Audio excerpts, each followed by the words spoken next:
Welcome back to Thailand Tales with your host 2J aka Squinty from the land of smiles, and I am smiling.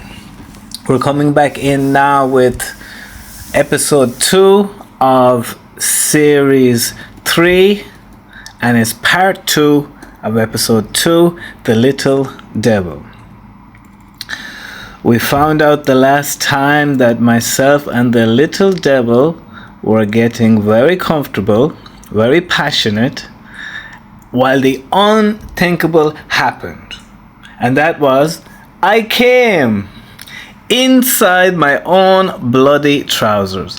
I shit you not. You couldn't write it. Okay, scratch that. I am writing it at this moment, but the sentiments remain. You couldn't make such an anticlimactic event up. It was just utterly shocking. Here I am, the cat that finally got the cream, and what do? Blow it. Literally, creaming my boxers like an overexcited pubescent young fella. Thinking quickly, I jumped up and off her, taking a moral high ground stance, stating how I don't think we should be doing this right now, with you having a boyfriend and being unsure earlier. I feel like I am taking advantage of you. She apologized to me for her uncertain and random behavior, leaving quickly. What a botched job. I did manage to save face a bit by hiding the premature ejaculation, so there was slight salvation at least. Anyways, we didn't even miss a step after that. We were back at work the next day, exchanging pleasantries and moving onwards and upwards. Later that evening, when I was chilling back at my condo after work, I received a text from the persistent little devil, wondering if we were going to watch American Horror Story again this evening. Indeed we were, and we were most definitely going to make up for any lost time or effort.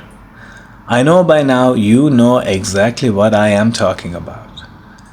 She landed at mine with a box of Dunkin' Donuts and an excitable attitude, and before long, I was admiring her peachy ass out of her uniform and bouncing on my hard Jimmy Jr. Dreams do come true. I've come to realize over the years that I am a master manifester, and this was one of my favorites. She would moan heavenly phrases like, "Oh, I've never felt anything like this before. Oh my God, thank you, F me, I love it, I love you, I'm yours, do whatever you want to me." She was really massaging my ego over and over, multiple times weekly.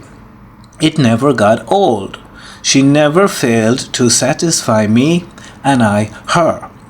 But there was a damper on it, a stain. The fact remained that she had a boyfriend, hence her nickname Little Devil. The shadiness of it started to bother me. The slyness of her ways slowly started grating on me. At the school, she started to scold me if I spoke to her, in case anybody would suspect anything between the two of us. For two reasons. One, the obvious, that she was in an actual relationship, and secondly, it was against company policy for teachers and teaching assistants to be involved outside the school for some strange reason.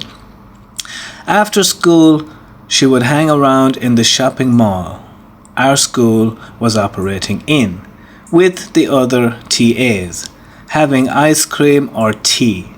And when they would all go home, she would come around the corner to see me, making sure she wasn't seen. Always talking about the possibility of being spotted worryingly. Strangely, though, she claimed her mother liked me.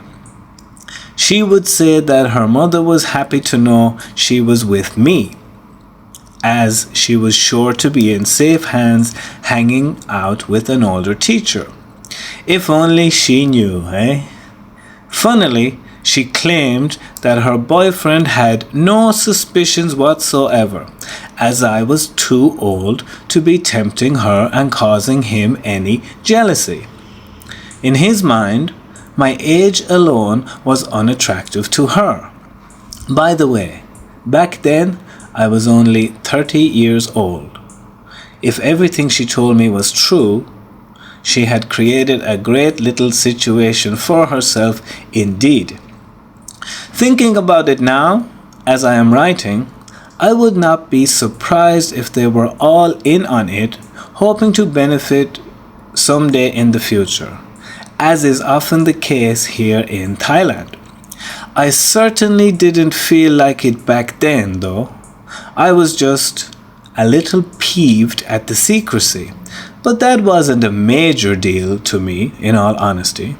I was getting a great end of the stick, or maybe better put, the end of my stick was getting a great deal, and that was doing it for me at that point in time.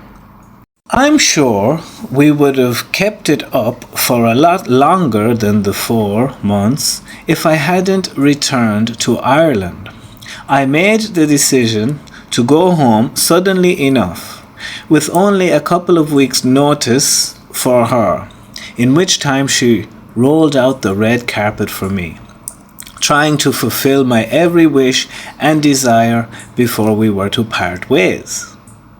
Bless her, she was so sad about me leaving and begged me not to, spending as much time with me as she possibly could, claiming she would leave her boyfriend if I stayed.